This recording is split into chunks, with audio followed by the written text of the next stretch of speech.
For most of us, power outages are rare. In some cases, you might even enjoy them. It usually means an excuse to stop work and spend time with family or coworkers. If it's dark outside, you fumble around for a flashlight and candles. Maybe you even tell stories to entertain the kids suddenly cut off from television or computers. If it lasts very long, you might even have an excuse for an ice cream binge. After all, if you don't eat it before it melts, it'll go to waste. But if it's winter and cold, you may learn that your gas furnace needs electricity to operate. If it's summer, you may realize just how accustomed you've become to air conditioning. Traffic lights go dark, creating chaos in the streets. Stores and restaurants close. ATMs and gas pumps stop working. Your cell phone might work until the battery runs down, but cell towers depend on electricity too, and while some of them have battery backup, their batteries eventually die just like yours. The longer the blackout, the more catastrophic it becomes. In a nutshell, virtually every technological advance we have made in over 100 years becomes useless without our power grid working. Every technological advance carries new vulnerabilities, not only to natural disasters, but man-made ones as well, especially to terrorists. Even so, the attack on a San Jose, California power substation last year went largely unreported and unnoticed until a few days ago. It happened shortly after midnight on April 16th of 2013.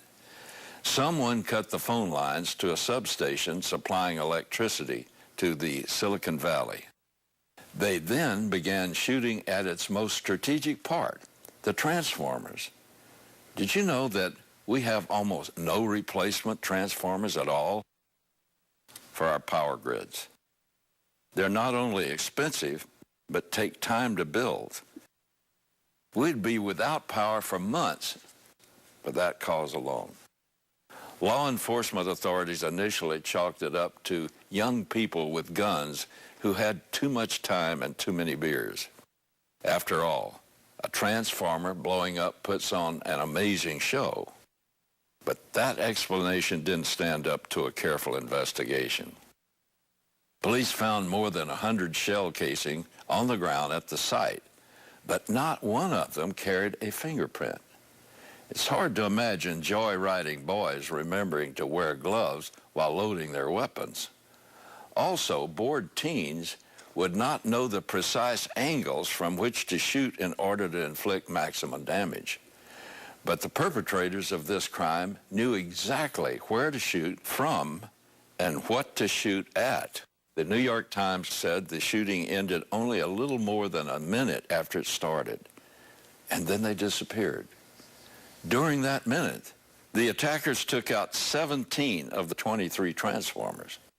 The damage was so extensive it took 27 days to repair. A spokesman for the FBI's San Francisco office said, "The FBI at this time does not believe it is related to terrorism." So what's new? But even among federal officials, that view seems to represent a minority opinion. John Wellinghoff, chairman of the Federal Energy Regulatory Commission at the time of the attack, recently told the Wall Street Journal it was the most significant incident of domestic terrorism involving the grid that has ever occurred. Pacific Gas and Electric officials were able to reroute electricity around the substation, avoiding a power disruption to Silicon Valley. But that was possible because it involved only one substation.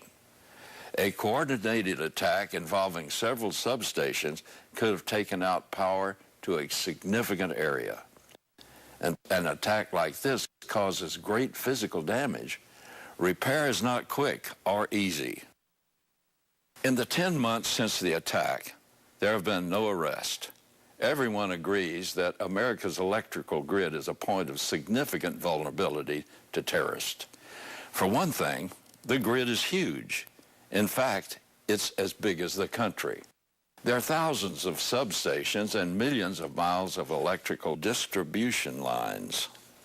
Power is just one part of the vulnerable U.S. infrastructure that includes water reservoirs, water related to distribution systems, airports, bridges, tunnels, telecommunications, food distribution centers, and hundreds of other things that provide life-sustaining services across the country.